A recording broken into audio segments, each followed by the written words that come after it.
A vida é a arte do encontro, embora haja tanto desencontro pela vida. Se encontrar, se reencontrar, essa é a nossa essência. E quem foi que disse que é preciso se perder para se encontrar de novo? Perdemos muito nos últimos anos. Não era preciso. Em 6 meses, o número de brasileiros que vivem na pobreza quase triplicou. Agora é o momento de encontrar nossa melhor versão. Não o encontro físico, ainda restrito pelo vírus que assombra. Falo do reencontro com o que nos faz viver, sonhar, sorrir. O reencontro do trabalhador com o emprego. Do jovem com a oportunidade. Da mulher com a dignidade, com o respeito. Das famílias com a estabilidade. É o seu encontro com o seu direito de comer, estudar, trabalhar. Escolher seu caminho. O encontro do Brasil com a tolerância. E do brasileiro com a esperança. O Brasil tem jeito. Vocês não percam a esperança que a gente vai fazer desse país o país da concretização dos sonhos que a juventude brasileira tem hoje. Não desanime nunca. Jamais podemos deixar de sonhar, de acreditar e de realizar. Porque com a esperança no peito é possível voltar a sorrir. E trazer de volta o Brasil ao povo brasileiro.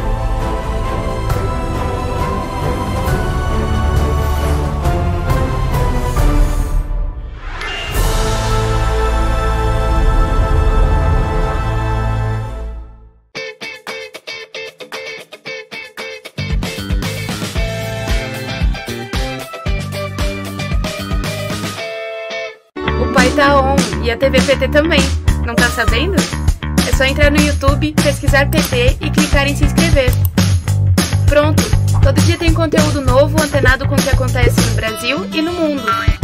São programas, entrevistas, debates e muita política. Curta, compartilhe e ative o sininho para receber as novidades. TV PT, em sintonia com o Brasil, em sintonia com você.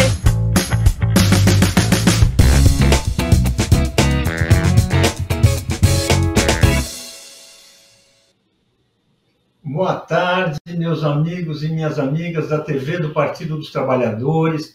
Eu sou Paulo Moreira Leite e hoje, 25 de fevereiro de 2022, nós estamos gravando um programa sobre a invasão da Ucrânia. E para debater esse assunto, estão comigo 2 estudiosos de questões internacionais, o professor Jorge Romano, professor na Universidade Federal do ABC, e o militante Marcos Sokol, do Partido dos Trabalhadores. Nós vamos, e da direção executiva do Partido dos Trabalhadores. A invasão começou hoje, esse programa será exibido amanhã, e nós sabemos que várias mudanças podem ocorrer. Então é bom que a data fique registrada, porque nós estamos debatendo o início desse processo. Eu queria começar o programa perguntando para o professor Jorge sobre uma análise que ele fez em um artigo muito interessante chamado Tensões na Europa, onde já se vislumbrava o que ia acontecer, e ele fez uma análise que eu acho que eu gostaria que ele explicasse, que é muito interessante, e que eu vou citar um trecho. A análise é a seguinte: Putin joga por invasão limitada. Invasão total ou retirada sem nenhum ganho são muito pouco prováveis. Professor, explique essa sua visão, a visão desse processo que acabou de começar, essa madrugada. E se o senhor quiser falar, o senhor fala um pouco da China, que está um papel também muito importante, que precisa ser discutido e analisado, que está um papel meio estranho aí. Por favor.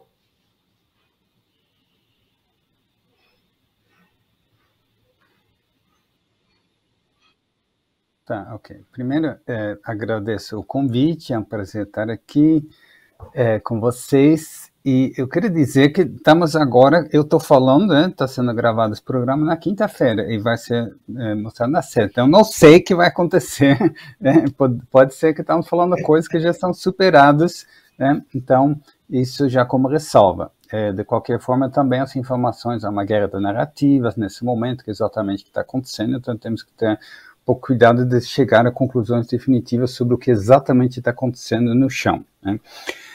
Mas eu quero deixar primeiro claro que se Estados Unidos humilharam a Rússia na década de 90, sim, né?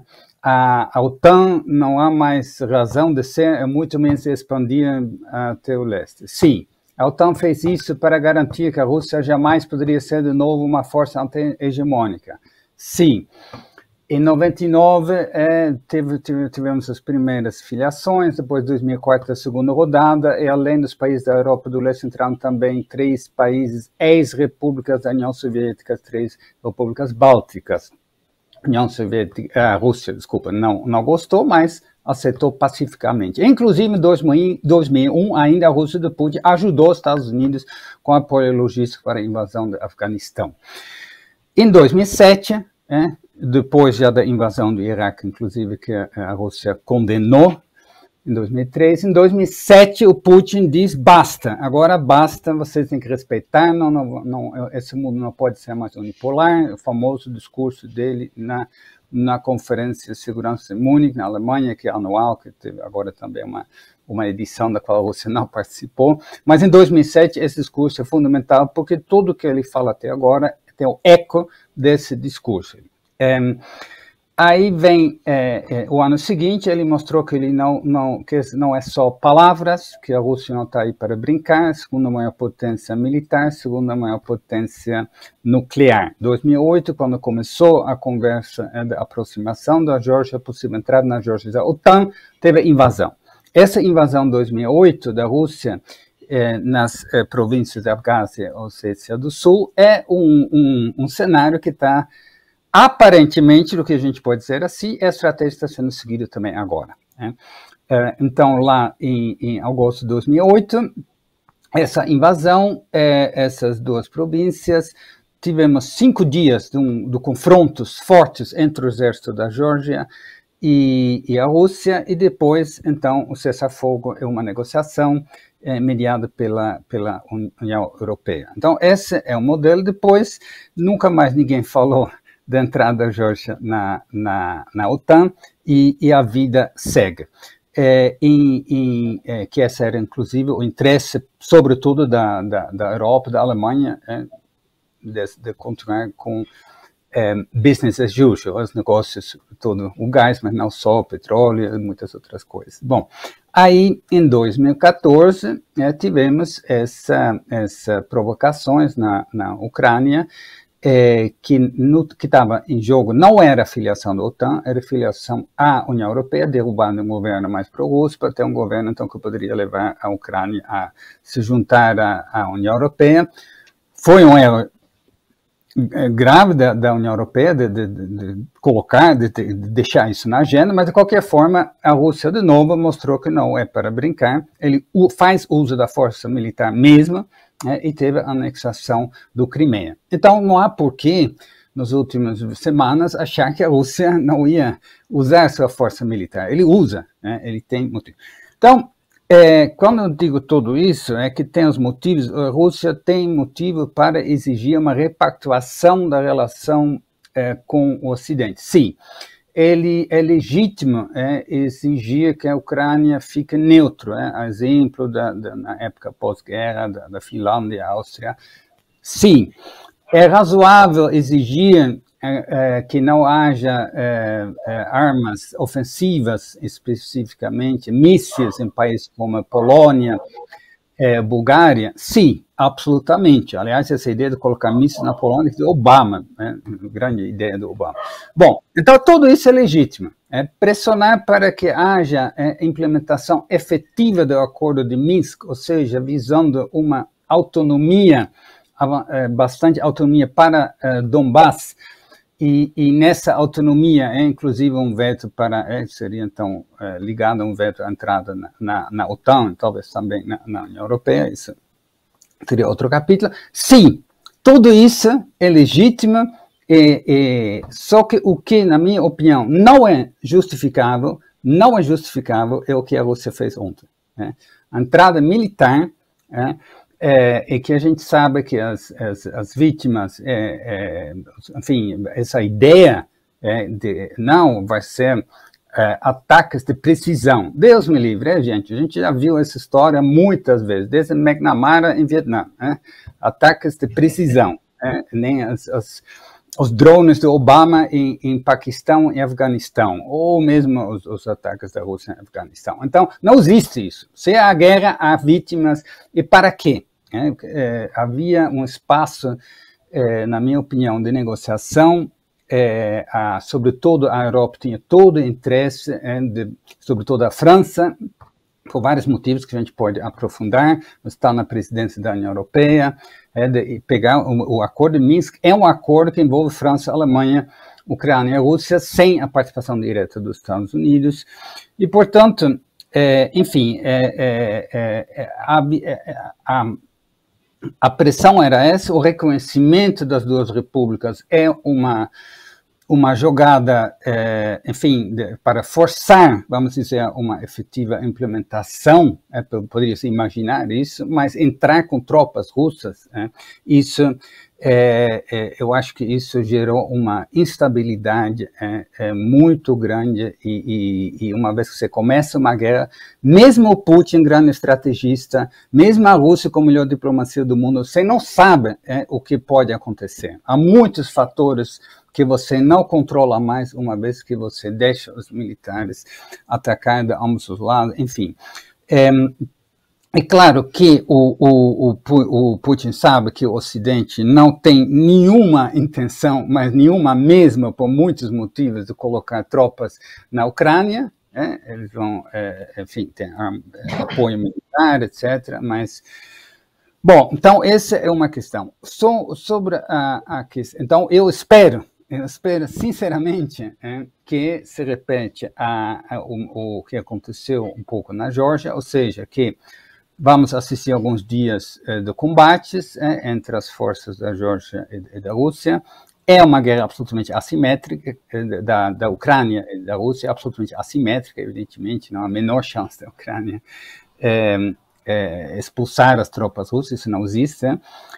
E que depois haja, então, uma negociação e que a Rússia, efetivamente, então, se contenta com uma, enfim, independência, autonomia, que for que seja, do Donbass, e que se possa restabelecer a paz.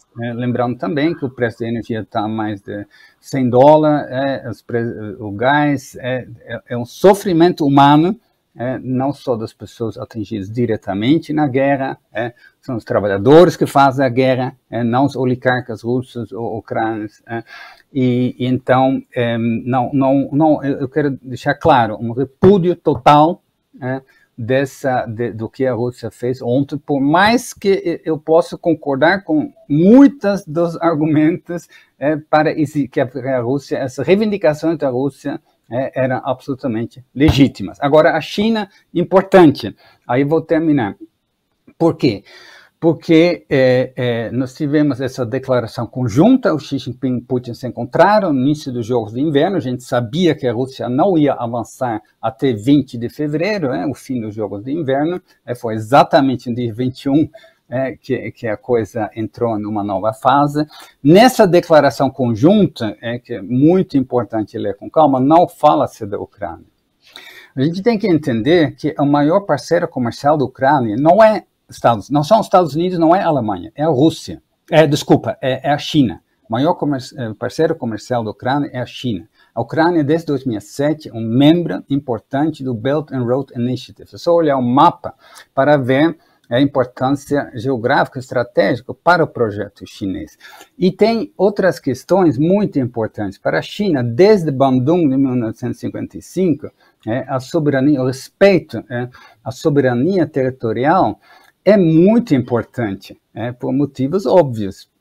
A Ucrânia é um país, desde 91, reconhecido pela comunidade internacional. A Rússia foi um dos primeiros países a reconhecer o país. A China reconhece o país e tem todas essas parcerias e tudo.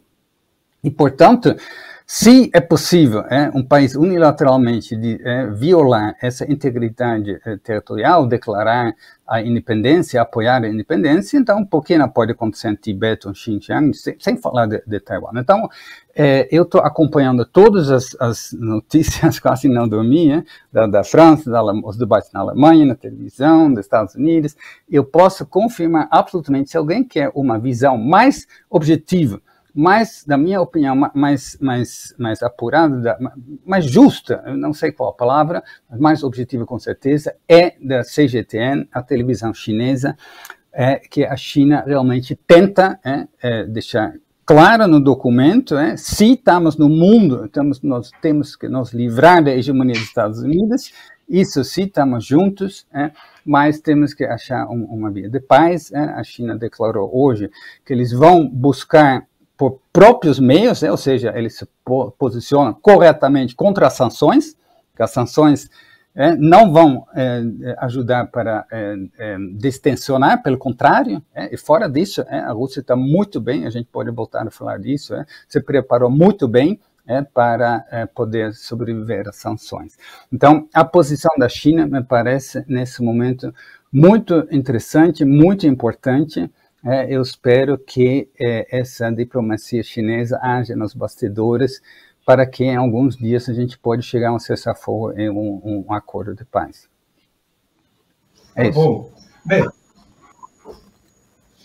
colocar o Sokol aí para falar, ele traz um documento de um trabalhador russo que ele está se preparando para ler, e eu acho que assim, depois disso a gente abre um debate aqui, e até agora vamos ficar assim, uma bela explicação que você deu, muito boas, Giorgio. Vamos agora ouvir aí o Sokol e depois a gente entra aí na conversa, que realmente uma situação como essa vale a pena ter um pronunciamento de princípio. Vamos lá, Sokol. Bom, boa tarde, Paulo, Jorge, ouvintes, ouvidores, não sei qual é o termo. Só para ser mais correto, eu acho que seria muito chato ler a carta, o artigo, está aqui, ó. Eu vou citá-lo, é a primeira parte da minha fala, e depois eu vou fazer uma análise do que eu penso a respeito.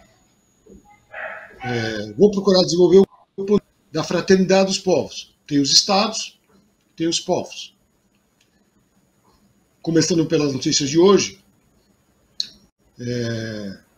a Ucrânia está sob lei marcial. Desde ontem, o direito de reunião estava suspenso. Segundo, a OTAN anuncia, não sei se é real, li, que ela não entra.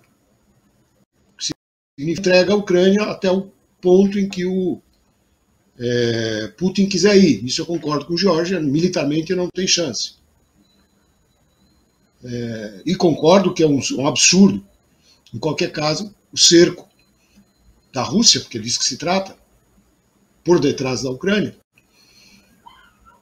pela máquina de guerra americana, que é quem orquestra a OTAN. Medidas que foram anunciadas são sanções pelo momento, mais duras do que as anteriores. Como eu resumiria a situação? Barulho de botas, cheiro de gás. Vou explicar isso mais à frente. Eu acho que para desenvolver um ponto de vista da fraternidade dos povos, precisa ouvir os povos.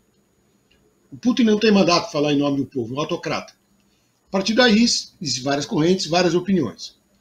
Eu cito Vladimir Mazurin, um militante do Comitê Internacional de Ligação e Intercâmbio, conheço pessoalmente, que escreveu na segunda-feira um artigo cujo título é Haverá guerra amanhã?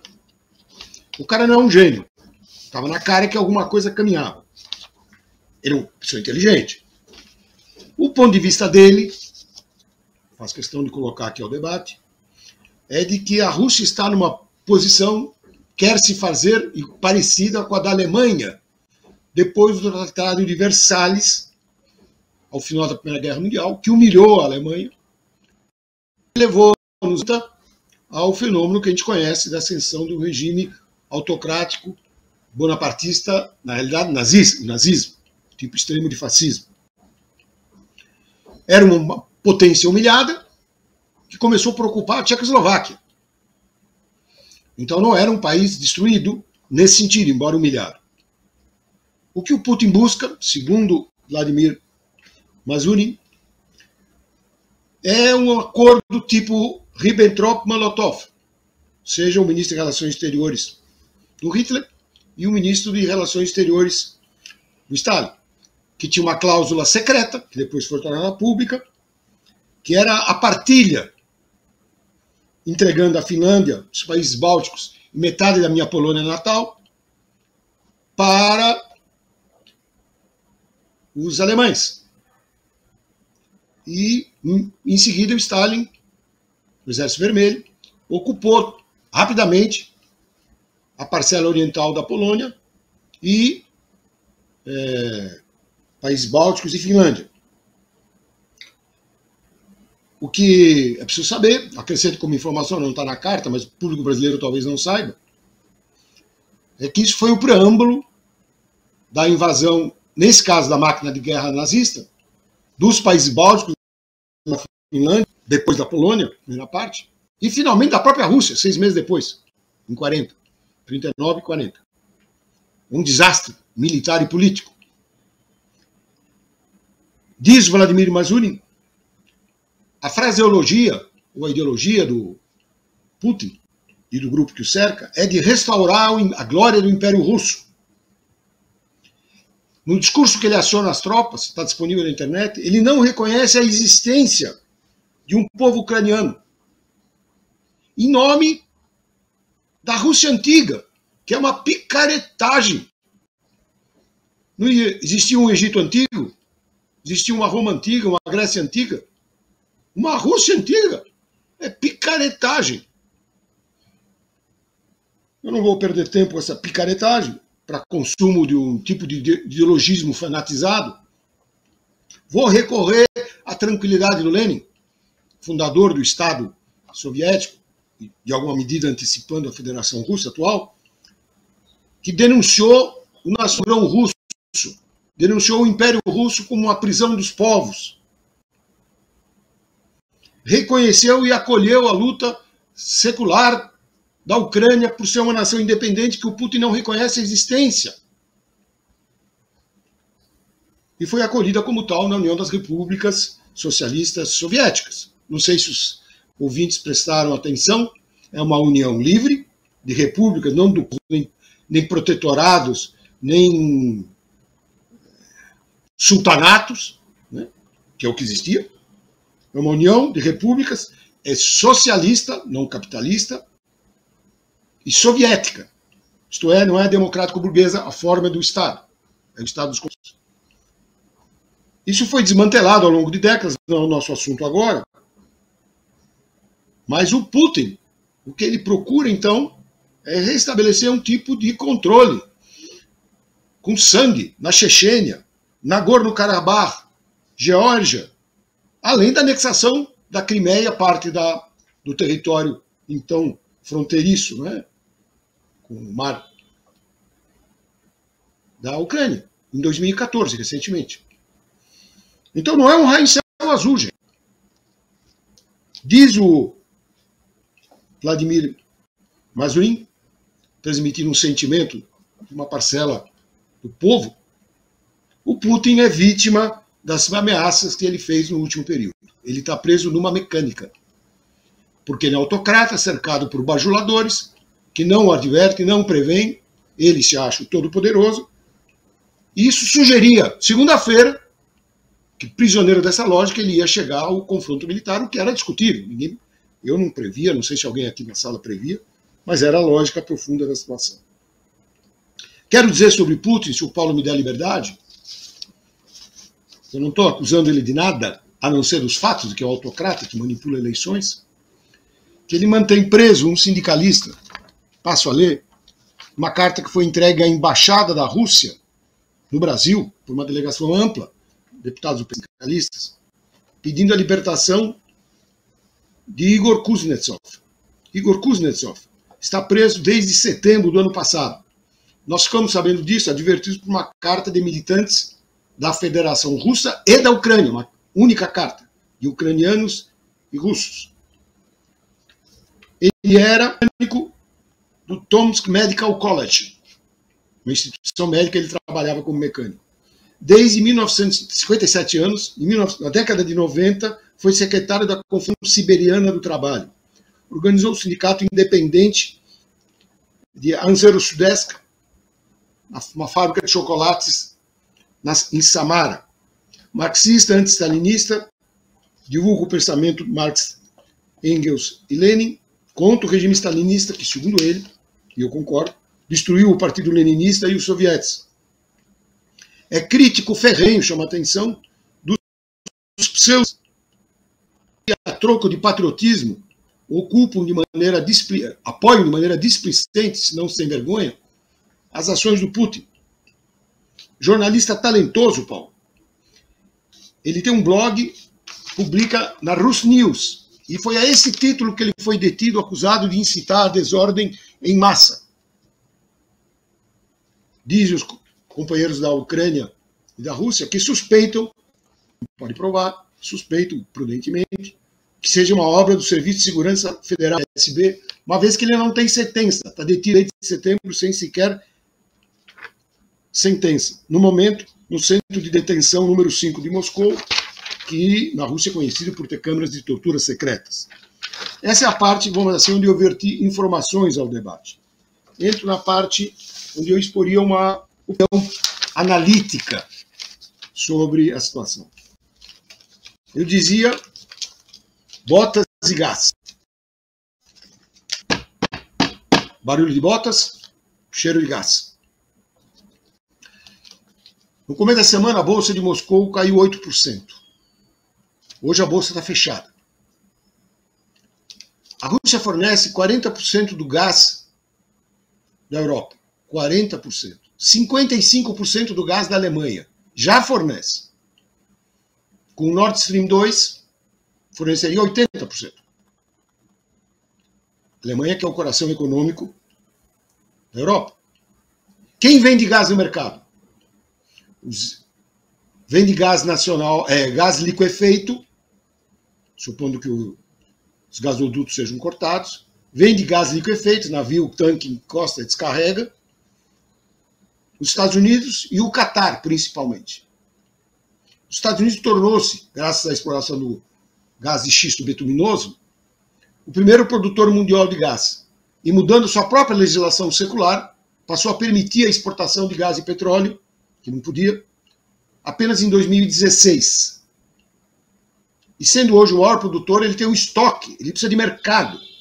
Então esse confronto pode ser espoleta de alguma hora. Eu não estou anunciando o fim do mundo, mas eu tenho razões para temer que seja uma espoleta, para provocar algo mais amplo. A OTAN, nós já sabemos o que é. O que eu quero verter ao debate é que nós temos um mercado estreito para as grandes empresas que controlam a energia. E eles querem se criar novos mercados, abrir mercados, a tapa, a tiro. Daí as botas a serviço de uma política. Os americanos estão oferecendo gás liquefeito. E, na realidade, eles precisam vender esse gás liquefeito para a Europa, não é para a Ucrânia, para a Europa. Para isso, eles precisam fechar o Nord Stream 2. O Nord Stream 2 é uma empresa dirigida por um social-democrata da velha escola. Bem melhor que o Scholz, esse aí. Que é o Schröder. Bem melhor. Melhorzinho que o Schröder, que o Scholz. O Schröder, partidário nesse ponto da Ostpolitik, seja da abertura para o leste de mercado, que vem de décadas atrás, desde a Merkel, o governo, o partido dele participava, está travado.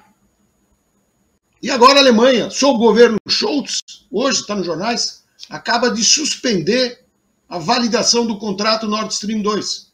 possivelmente seja a sanção econômica mais importante que a Rússia sofra nesse processo. Mais do que os gringos, mais do que os ingleses, aliadinhos, ou dos vacilões franceses, serão os amiguinhos alemães que estarão dando um golpe mais duro, economicamente falando, na Rússia. Então, capitalismo, militarismo. Não estou falando nada novo, não precisa ser marxista, nem leninista, nem trotskista. Capitalismo e militarismo. E depois de Cabul, ou seja, depois do fiasco americano, eles estão precisando levantar a moral. Então, vem a calhar. Mesmo que não tenha a OTAN nesse momento, eles precisam de um mercado para as armas. Eles precisam mostrar que eles têm drones bons. Eles haviam... Porque a política está ruim para eles. Não partilho dessa ideia de mundo multipolar. O fato é uma tensão crescente, que não é tripolar, é o caos, é tendência, a marcha, é uma coisa caótica. Não está em jogo, né, nem soberania, nem democracia na Ucrânia. Está em jogo algo mais embaixo, o mercado. E nesse jogo eu não tenho lado, fora os interesses do povo russo e ucraniano, que não tem interesse na guerra, ademais do americano. Não estou do lado da OTAN, não estou do lado da ONU tampouco, que é um boneco de ventríloco dos Estados Unidos. Faz o que eles mandam, ou faz o que eles não fazem e não reagem. Não serve para nada, só fundir. E no caso do Brasil, porque tem que falar, não estou do lado nem do Bolsonaro, nem do Mourão. Bolsonaro piscando para o Putin e o Mourão balançando o rabinho para o Biden. Porque essas são as declarações do momento. Espero que ninguém descubra a terceira via no Mourão. Hope so. Porque já tinham descoberto lá atrás, né? Aí esqueceram. Termino. Constato, tristemente, do ponto de vista do interesse do povo ucraniano, que luta secularmente pela independência, que foi acolhida na União das Repúblicas Socialistas Soviéticas, que ele está refém de um conflito que ele não provocou nem deseja. Talvez a oligarquia local, os herdeiros da burocracia, Zelensky e outros, que é o atual da nação, mas o povo russo também, de alguma maneira, prisioneiro de um conflito que ele não tem nada a ganhar. Tem cadáveres a perder. Sou partidário da paz e de uma solução sem intervenção Yankee, mas também sem anexações. Vamos falar as coisas claras. Donbas e Donetsk são duas regiões do nome de dois rios, russófonas, mas se for estudar a história, vou te explicar aqui só depois, só para não passar por curioso, não foi no Google, é que eu nasci a poucos quilômetros dessa região aí, meus pais são da fronteira, somos poloneses, e ao longo das décadas estudei, acompanhei, conheço um pouco, já tive por perto, né? Eu nunca tive, mas sei, o que eu estou falando aqui no caso é um fato. São dois enclaves, entre aspas, são duas regiões russófonas, mas de colonização anti-germânica, é bem complicado, eslavizadas a martelo. Eslavizadas a martelo. E os ucranianos nisso amalgamaram um conjunto de elementos nacionais para constituir um povo. Como na Síria, povo com várias componentes. E naturalmente tem quem puxe de cá, puxe de lá. Russófonas não são russófilas. Esse negócio de russos étnicos, como se fosse macaquinho no meu circo, desculpa. Aí não. Tem germânicos, tem ciganos, tem húngaros, poloneses, como tem na Polônia. Germânicos, russos, ciganos. É uma região mais complexa do que o mapa sugere. E durante séculos, é um fato, os russófonos do Donetsk e do Donbas conviveram fraternalmente, com tensões que podem ter existido, mas não houve uma guerra civil, opondo-os. Ao contrário, eles partilhavam da aspiração à independência da Ucrânia, que eu acho que é o que corresponde ao interesse dos povos no jogo. Não estou com Biden, nem com Putin, e não espero da ONU nada do que eles não deram, nem no Haiti, nem na Palestina, nem nenhum conflito importante. Obrigado. Bem, vamos voltar aqui, lembrando sempre, hoje é dia 25, primeiro dia, não sabemos o que vem amanhã, muita movimentação. Eu queria voltar e passar a bola para o Giorgio, Também partilhe um comentário dele, porque vamos tentar amarrar alguma questão aí. Um comentário seu afirmando que da imobilidade do governo Biden. Você escreveu uma coisa como: Biden não tem como reagir militarmente a qualquer ação russa, qualquer violação russa da soberania da Ucrânia, e terá muita dificuldade de impor sanções tão severas ao ponto de preocupar Putin, por 2 motivos. Há interesses contrários na Europa e a própria Rússia adquiriu sua resiliência forte. Enfim, está tudo assim pintado para que a gente esteja se aproximando de uma situação infernal, situação em que não tem soluções fáceis. É isso aí? Como é que você explica melhor? Por favor, vamos tentar enxergar um pouco. Primeiro quer dizer que a fala do meu colega Sokol é extremamente interessante, porque ele dá uma outra visão, né, e outros olhares que com certeza são muito importantes de considerar. E uma das coisas é a questão: o Putin, ele representa mesmo as aspirações do povo russo, né? Isso é muito difícil de avaliar hoje.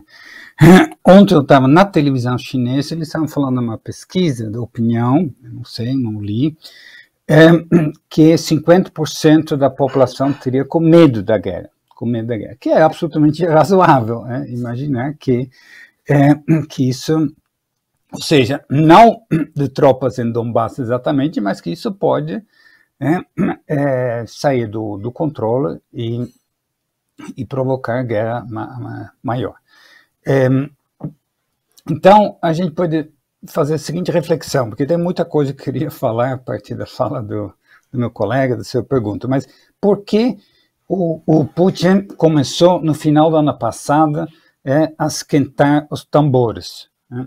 Porque todas as reivindicações, a expansão do leste da OTAN, já faz tempo. Mas eu identifico na verdade 3, mas sobretudo 2 questões. Uma, o Biden, o Trump não estava preocupado com a OTAN. O Trump, na verdade, ele fez vários comentários: a OTAN não serve para nada, e depois, tudo bem, se ele viu que os militares gostam, que o establishment, enfim, uma parte do establishment que ele tinha que manter a amizade, gosta, então, tudo bem, vocês brincam, eu vou exigir dos europeus que eles paguem a conta, porque é um absurdo que nós temos que pagar e eles compram os gás da Rússia para o gás e petróleo, aliás, tem o cheiro de petróleo também. Na Alemanha depende mais do petróleo do que do gás, na verdade, porque o consumo do petróleo é muito maior. E aí, quando vem quando vem o Biden, ele tem um projeto forte de contenção da China, a OTAN deveria ser reformulada para ser uma grande aliança global, muito além do espaço europeu, e aí ele investiu muito em restabelecer a confiança dos europeus, que estava a zero, a Merkel tinha uma relação péssima, e aí, então, essa sinalização do Biden, que achava que ele poderia fazer grandes coisas em pouco tempo, ele começou bastante impressionante, a aprovar um mega projeto, e depois, a partir de agosto do ano passado, as coisas desandaram, mostrou falta de liderança, teve falta de sorte com o impacto do Delta, a resiliência do Trump gigantesco, e a saída do Cabul quebrou qualquer confiança que ele estava querendo restabelecer na Europa, porque isso foi péssimo, lembrando que a invasão no Afeganistão foi uma ação da OTAN. Foi a única vez na história que a OTAN reivindicou, acionou seu artigo 5, ataca um, ataca outro. Os Estados Unidos impuseram a todos os países da OTAN que o ataque a Torres Gêmeas era uma invasão no território da OTAN. Primeiro grande bombardeio dos Estados Unidos no seu território, Pearl Harbor é uma ilha no Pacífico. E, portanto, era uma ação da OTAN antes de ser uma ação das Nações Unidas. Quando você é atacado, você não precisa da aval das Nações Unidas. Você pode reagir, e assim que foi feito. E quando vão embora, sair de Cabul, os europeus tiveram que correr, porque nenhum dos países europeus tem condições de ficar lá militarmente sem os caças americanos. Então, foi péssimo isso. E aí, tudo isso junto, a popularidade do Biden nos Estados Unidos despencou. E a grande possibilidade de ele perder as eleições agora em novembro para o Congresso e uma volta dos republicanos, enfim, tá muito...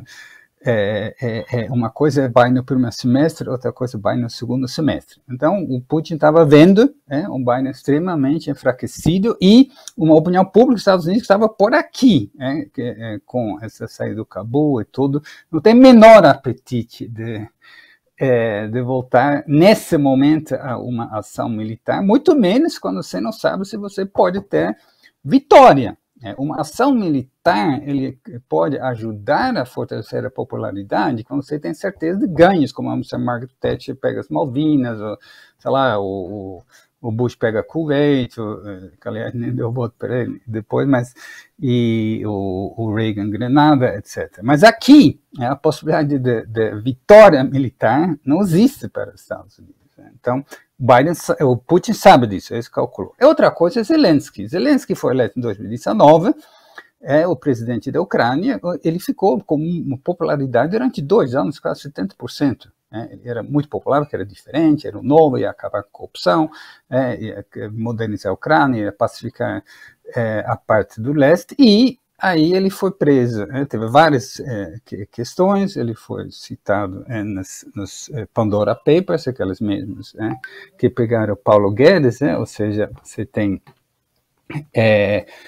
contas não declaradas no exterior, etc. E, ao mesmo tempo, teve um conflito interno no grupo político dele, que tinha parte a ver com isso, e ele não conseguiu pacificar a situação no leste, a economia indo mal. Então, o resumo da ópera, ele também despencou, igual a Biden. Então, o Putin estava vendo, um momento fantástico para avançar, né? Porque você tem Zelensky com menos 30% de aprovação, o Biden com também uma queda brutal, e você tem um terceiro fator, que aí não sei exatamente como o Putin calculou isso, mas as eleições na Alemanha. Esse governo na Alemanha é outra coisa, né? Porque o Merkel representava aquelas ideias de uma comunidade euroasiática, de interesses do capital alemão, interesses enfim, de uma política autônoma da Alemanha. Os políticos, Socorro já mencionou isso, que vem da 60, mas ainda tem um eco, tem várias atualizações, e a Merkel é a personificação disso também. E aí, esse governo aí tem um forte componente dos verdes. Os verdes é um partido profundamente anti-Rússia e anti-China, né? E eles não são, então eles são contra o gasoduto Nord Stream 2, o novo gasoduto, não só. Esses são 2 motivos. Pela questão dos direitos humanos, eles insistem muito na questão dos direitos humanos na Rússia, como também na China. Na campanha eleitoral, todos os debates que eu acompanhei, muito, muito forte, acusando a Merkel de ser muito leniente com a Rússia e a China. E também eles são contra o gás Nord Stream 2, porque eles acham que a Alemanha não deveria usar o gás, deveria acelerar a saída do gás. Então, isso já estava colocado não por pressão dos Estados Unidos, do Biden, mas pela própria opinião pública na Alemanha. De qualquer forma, você tem tensões, porque você acompanha, o Schulz no início tentou pacificar, não falava no Nord Stream 2, porque está no acordo do governo, está escrito no Nord Stream 2, os verdes cederam. O Partido Liberal está no governo da Alemanha, também é contra por outros motivos. Eles acham que o cálculo econômico é que não vale mais tanto a pena, etc. Mas a principal questão é que a ministra da Relações Exteriores da Alemanha ela é do Partido Verde. Ela, na primeira fase, dezembro, janeiro, era visível opiniões muito diferentes. Depois, mais que Putin avançou, Mas o clima na opinião pública, o clima dos debates era cada vez mais, mas a gente precisa se unir, fazer alguma coisa, porque, enfim. E aí, então, o Schulz cedeu e a posição do partido dele prevaleceu na Alemanha, que é o país mais importante. Então, essa é uma coisa. Outra coisa que eu quero lembrar, veja, que é complexo, tá? Mas o Nord Stream, tem Nord Stream 1. O Nord Stream 1, que é 55 bilhões de metros cúbicos de gás, é o mesmo trajeto, né? São 1.200 quilômetros que vão direto, passando pelo Mar Báltico. A questão não é ampliar a capacidade de exportação do gás, mas de ter uma linha de exportação de gás que não passa pela Ucrânia nem pela Polônia. Porque tem gasodutos que passam pela Ucrânia, passam pela Polônia, que são gigantes. A Rússia está já pressionando a Alemanha, ele não passa mais gás do estritamente necessário pelos contratos de longo prazo, e a Alemanha precisa de mais gás, mas não precisa de Nord Stream 2 para isso. Isso é lenda, né? Os gasodutos existentes, que são muitos, que a Rússia pode usar para exportar o gás, tanto Nord Stream 1 como Gemal lá da Polônia, as várias da Ucrânia e também lá pelo sul, eles seriam suficientes.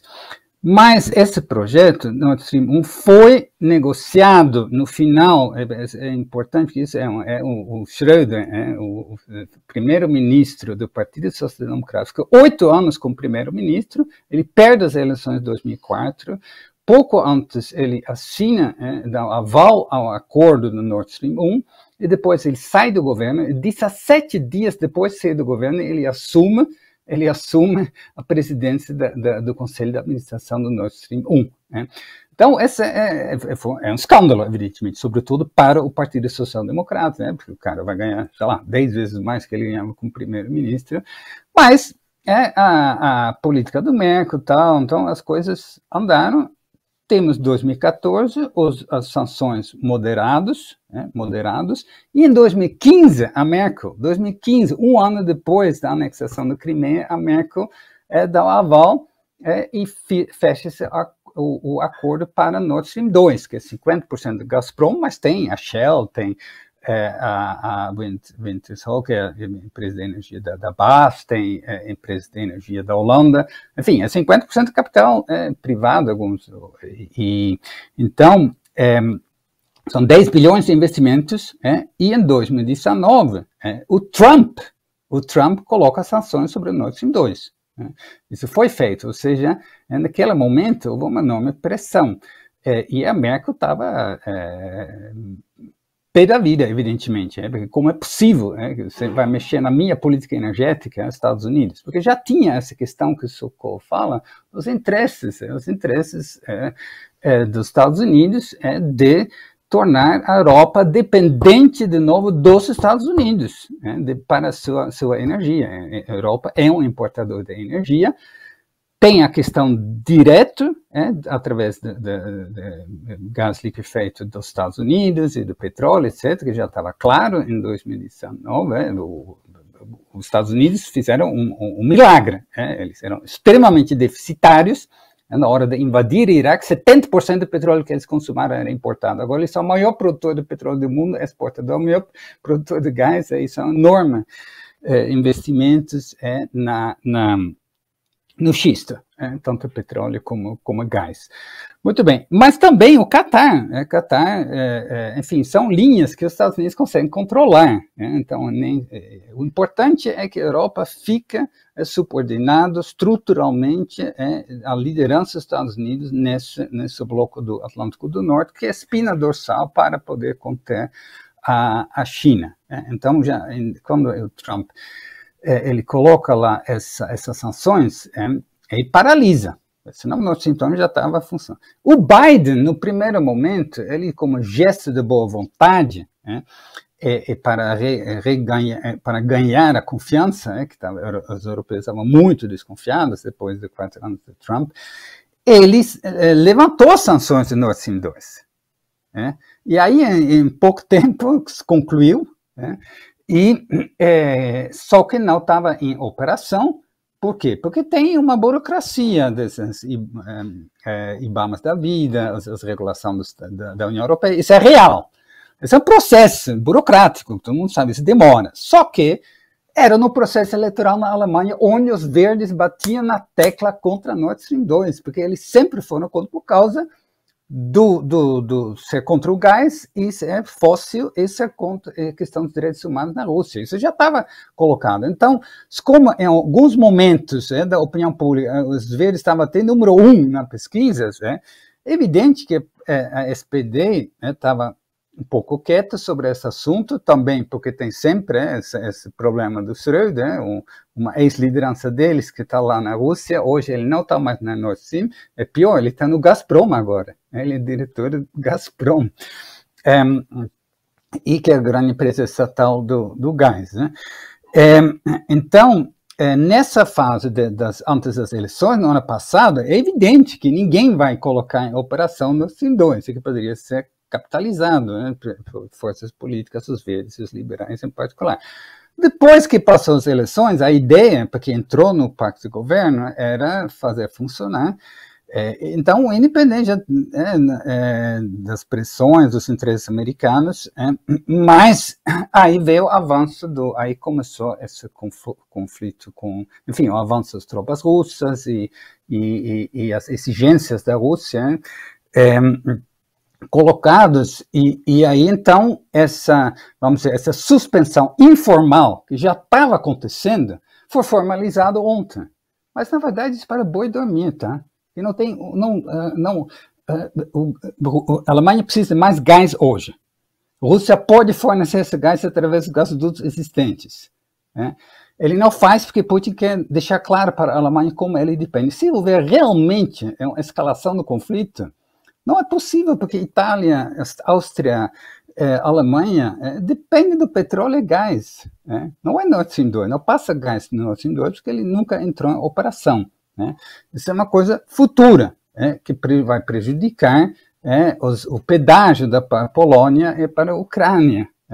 E pode ampliar, mas não é só para a Alemanha, é para toda a Europa. Bom, então, para deixar claro que eu achei a análise do Sokol muito interessante, mas discordo, Nord Stream 2 é para blá blá blá, para o público, para dizer, nós fizemos, mas não.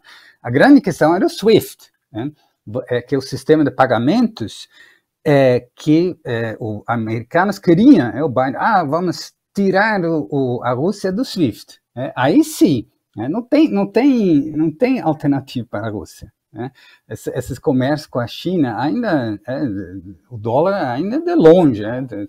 As transações de RMB, os últimos dados, chegam a 2%. Então, estamos longe ainda para um país realmente se livrar disso. Acontece que se você segue Bloomberg, analista do setor financeiro, e agora, 3 dias atrás, o presidente do Banco Central da Holanda, ele, num jornal, afirmou, não é possível.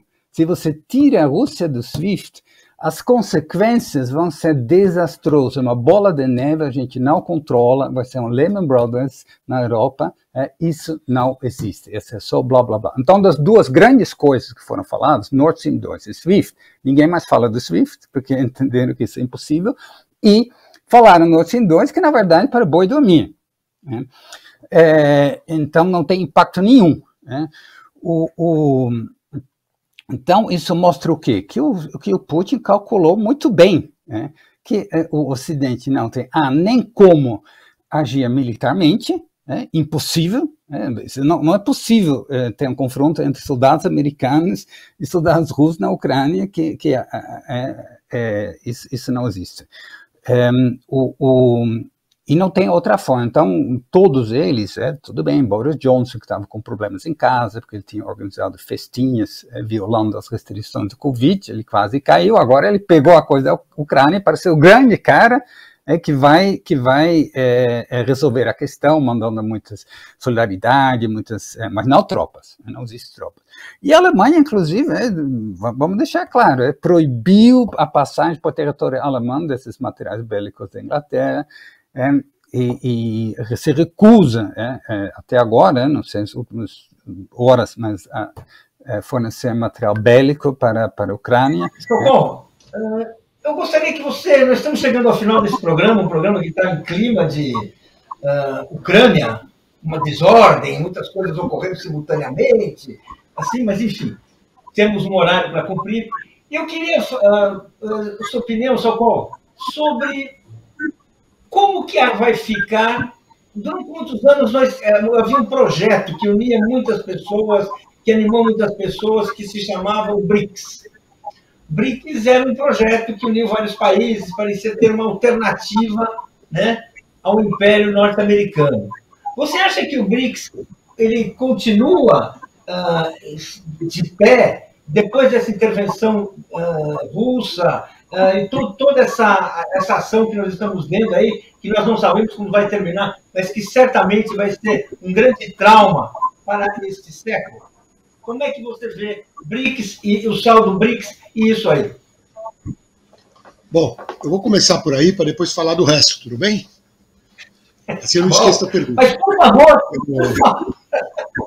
Não, começar pela pergunta. Eu acho que a tensão crescente no mundo fez os chineses e os russos se encostarem mais. É uma lenda que são dois países aliados. Mas em se encostando mais um no outro, em função da pressão norte-americana, eu não digo que o BRICS acabou ou não siga. O comunicado conjunto russo-chinês dá novas tarefas aos BRICS, ao grupo BRICS, ao banco, enfim, ao sistema, que eu não sei se vai funcionar. Prefeito da democracia é um lixo, porque recebeu o Bolsonaro em grande estilo, na China, na Rússia, na Índia, em todo lado, que era uma cláusula teórica, né? Mas, enfim, voltando ao ponto da pergunta, os BRICS podem ganhar uma dimensão até maior com o produto desse tensionamento no mundo, que não é bipolar por causa disso, ao contrário, tende a uma desagregação. Voltando à questão do gás, o Jorge vai me desculpar, ele pode ter fontes de informação que eu não tenho, conversa para boi dormir, Nord Stream. É verdade, acontece por vezes que a mídia mundial engole umas barrigas e fala coisas que não tem nada a ver. Não creio. Digo com franqueza, se o boi está dormindo é porque ele foi gasificado. Deixaram o gás aberto e ele dormiu, não sei se acorda mais. Que há uma pressão verde, já havia, de liberais e outros, contra o Nord Stream 1 e 2, sim, é da ideologia deles. Mas não é um fato menor que eles tenham suspendido ontem. Não mês passado, mês que vem. Não acho que é teatro, não subestimaria. Pode passar gás por outros gasodutos, mais alto, mais baixo. Entrar, precisa abrir a torneirinha lá do outro lado, se não abrir, não passa. Tão simples quanto isso. E se os americanos, como querem, e o Qatar também, aumentam a venda de gás liquefeito nos portos atlânticos e mediterrâneos, não precisa abrir as torneirinhas. Estou simplificando, porque são contratos de longo prazo, de rompimento. Aliás, sobre mercado eu conheço um pouco, e quero dizer ao público e aos companheiros de debate que mercado eu aprendi na escola 50 anos atrás é futuro. Não a Bolsa de Valores. A Bolsa de Cereais de Chicago, que é especulativo, que é o preço futuro. Não o que vale hoje. Vale hoje o que valerá amanhã. Esse que faz o preço hoje. Por isso que fecharam, aliás, a Bolsa Russa, porque ninguém sabe o preço de nada. Então, para o gás e para o petróleo, e para os derivados fertilizantes que utilizam petróleo em quantidade, para as indústrias que são movidas a gás pelo planeta, porque as fontes de produção são relativamente limitadas, nós estamos assistindo um chacoalhão que ninguém sabe o que vai acontecer com o preço futuro desses energéticos. E não tem hidrogênio, nem geodésico, nem fotovoltaico, nem eólico disponível a curto prazo, gente. Não tem. Isso sim é para boi dormir. O boi ficar no ventilador e relaxar. É Glasgow, a COP, a conversa da transição energética. E isso é para boi dormir, refrescar e congelar. Bom, depois sobre a Rússia, tem motivos legítimos? Bom, eu digo com franqueza, não tenho saudade do Império Russo e nem da diplomacia da invasão da Tchecoslováquia, do acordo com o Videla, e poderia fazer aqui a lista dos crimes, não é esse o problema, porque ela contraditoriamente era, o Estado soviético, produto do movimento emancipatório, e como tal incomodava o capitalismo, e por isso ele foi encostado contra a parede. Mas eu penso que tinha razão um insuspeito von Clausewitz, quem disse que a política externa é a continuação da política interna, ou a guerra é a continuação da política interna. E diz o apelo pela libertação do Kuznetsov, de militantes russos e ucranianos, na Rússia a distância entre ricos e mais pobres está se ampliando a um abismo. O coeficiente chega a 13,5 em 2021. Entre a capital metrópole, Moscou, e o resto do país, a burguesia se enriquece de uma forma sem precedentes, mantendo salários mais baixos, as pensões diminuídas e saqueando recursos naturais. Para continuar saqueando o povo e por medo de uma explosão social, a burguesia russa restringiu ainda mais a liberdade de expressão e de reunião nos últimos anos. Blogueiros estão sendo multados por ações de funcionários corruptos. E é nesse contexto que o Kuznetsov, militante sindical blogueiro, trabalhando para a Rusnews, foi preso em setembro e, infelizmente, continua detido. Então, como a política externa é a continuação da política interna, a guerra, a anexação, corresponde a uma política repressiva interna. E vai ser reforçada pelo fato da guerra. Não vai haver mais consenso, ao contrário, vai ter mais pressão e repressão pelo fato da guerra. Os militares, o poder, tem sempre a necessidade de um controle maior, não estou falando nada de novo. Por fim, sobre os argumentos, sim, há argumentos. Eu realmente sou contrário ao cerco, como já falei, né, a OTAN passar de 16 a 32 países, tudo no leste, fazer guerra. No Afeganistão, o Tratado do Atlântico Norte, gente, que tem a ver o Tratado do Atlântico Norte com o Cazaquistão, que está mais perto do Pacífico. É um absurdo. Mas isso aí é a máquina de guerra americana. Precisa dissolver a OTAN. Não vai civilizar a OTAN. Precisa dissolver a OTAN. Então, motivos há, claro. Não para a hegemonia russa nos Bálticos ou no leste, mas para retirar a pressão Yankee sobre o mundo. Bom, em relação à China, não é meu assunto hoje. Não estou procurando arestas com os chineses neste momento. Teria, se precisasse. Não é o momento. Não confio na diplomacia secreta. Não espero dos bastidores uma solução. Embora existam bastidores, o realismo político implica. Não espero a salvação, até porque o Putin tem um sentido nacional e, como é que eu vou falar, autárquico, autocrático, que bastidores vão irritá-lo mais, eu acho, do que a pressão dos povos sobre as embaixadas, na mídia sobre os povos, e internamente, porque o assunto se discute internamente. Quando o Jorge nos brinda com a informação de 55% está contra a guerra, por que estaria a favor? O povo russo que pagou com sangue a libertação do nazismo, milhões de mortos. Ele teria simpatia por uma guerra da qual ele não tem nenhum, vou falar uma palavra aqui vulgar, tesão. Vai invadir a Ucrânia por quê? Ela ofendeu quem? Tomou o quê dos russos que precisa lá resgatar? Então é um negócio completamente desprezível. A carta do Vladimir, que eu citei, vocês encontram, eu esqueci de dizer, www.otrabalho.org.br. Está nos grupos do PT, está em todo lado. Vou mandar pessoalmente para o Jorge. Não é uma pitonisa, mas o cara foi feliz segunda-feira. Para colocar os termos da equação que agora se desenvolve com todo mundo debatendo, acrescentando, tirando, isso é normal. Quero concluir dizendo que me identifico a 100%, neste 100%, com o candidato presidencial francês, Jean-Luc Mélenchon, que publicou uma nota corajosa começo da semana, já tinha tomado no mês passado, propondo, bom, contra o Macron é fácil, né, porque é um vigarista, mas no caso desenvolvendo uma orientação com a qual eu partilho, que é pela paz, nem intervenção, nem anexação. E na minha opinião é isso que corresponde à fraternidade dos povos.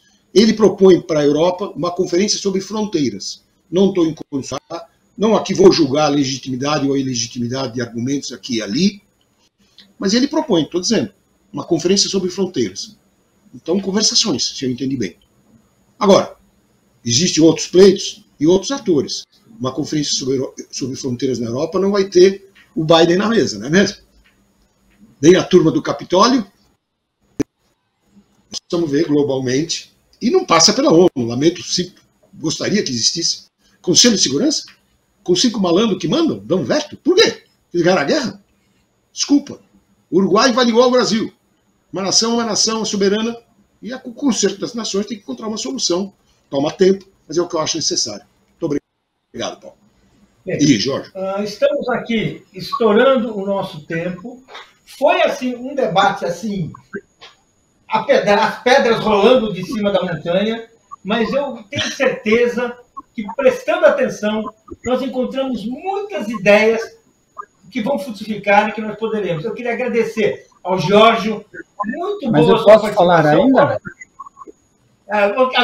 Porque senão já estamos assim... Não, mas é só 2 minutos, eu preciso 2 minutos, você pede 2 minutos, então 2 minutos, vai. Vou deixar sim, com certeza, com certeza. Não, assim, Paulo, a pergunta é que vai acontecer, quais são as situações. O Putin, ele não, meu ponto é, as sanções econômicas não serão empecilho, não vão impedir o Putin a avançar. E Nord Stream 2, nesse momento, não é uma pressão. É suspenso, já estava suspenso, e não diminui o fornecimento de gás, não diminui a exportação e importação de gás. E as outras medidas também, a Rússia criou resiliência. Militarmente também não há obstáculos, porque o único obstáculo é o exército da Força Armada da Ucrânia, que é absolutamente assimétrica. Então, o Putin pode sim, a Rússia pode sim, optar por avançar mais que Donbass. Eu acho que do Donbass eles não vão sair mais. Isso a gente viu em Geórgia, isso é muito difícil. Agora, a grande questão é, será que ele não tem nada que impede, do ponto de vista das sanções econômicas e da OTAN, para ele avançar para a totalidade da Ucrânia? A não ser 2 coisas. Uma é que o Sokol enfatizou, o povo russo. Será que a Rússia vai apoiar isso? E segundo, uma coisa, ele consegue militarmente, sim, mas e depois? Donbass são 3,5 milhões de habitantes. Ucrânia são mais de 40 milhões de habitantes. Se ele tem apoio de 5 milhões, será muito. Serão 35 milhões. Como é que você vai lidar com isso? Será que o Putin realmente baixou o espírito de Brezhnev, que em 79 achava, Estados Unidos são fracos, agora posso invadir Afeganistão? Foi o fim da União Soviética. Então, eu acho que o que deve estar na cabeça do Putin, eu espero, porque eu trabalho para a paz, e quem sofre, o Sokol enfatizou muito isso, foi o ponto de partida dele, os povos que estão lá lutando, não são os oligarcas, são os povos refugiados, que vão centenas de milhares de refugiados. Qual é a causa nobre que poderia justificar? Nada, absolutamente nada. Então, eu espero que o Putin entenda que, embora ele pareça estar com as mãos livres para avançar para Kiev, que ele se restrinja a Donbass, que a partir daí haja uma negociação que eu acho perfeitamente possível. E eu não conhecia essa declaração do Mélenchon, muito interessante de fato, vou procurar, é um caminho, e que, então, vamos apostar nisso. Obrigado. Bem, 1 minuto, Paulo. 1 minuto. Pode controlar que vai ser 60 segundos. Não, é fácil. Só desligar quando der 60 segundos. Olha, eu me congratulo com concordar 99% da última fala do Jorge. Não quero que eles fiquem nem no Donbass nem no Donetsk, o resto estou 100% de acordo. E esqueci de dizer, por isso eu pedi 1 minuto, Paulo, que o Putin é conhecido por ligações com a KGB. Eu queria ser mais preciso e direto. Ele era o oficial responsável em Dresden, grande cidade da Alemanha do Leste, quando foi cercado pelo povo rebelado, com razão de se rebelar, e foi de metralhadora dizer: se avançar eu atiro. Esse é o Putin. Então, os argumentos que ele está apresentando, alguns são corretos, outros são estúpidos, como da Rússia. E no meio tem outros que se discutem. Isso é clássico na KGB. É a amálgama. É uma manipulação de verdades e mentiras para dar um resultado, assim dizer. Com essa técnica, os processos de Moscou executaram e criaram um consenso muito limitado, mas criaram. Isso não vai se repetir. Muito obrigado. Bem, então queria agradecer ao Jorge, queria agradecer ao Sokol. Tivemos assim, né, até controlar o tempo aqui foi uma coisa difícil, né? Nunca enfrentei uma entrevista tão difícil assim, sempre eu falava, os entrevistados me obedeciam, aqui era uma rebelião, estado de rebelião. Ok, mas eu espero Faltou o Putin. Não, aí não dá. Enfim, queria agradecer a vocês, espero que aqueles que nos assistam aí vão entender e vão aproveitar esse debate, assim, no momento em que até as ideias estão caminhando. Até a próxima e muito obrigado, Jorge, muito obrigado, Sokol. Até. Muito obrigado. Um abraço. Abraço.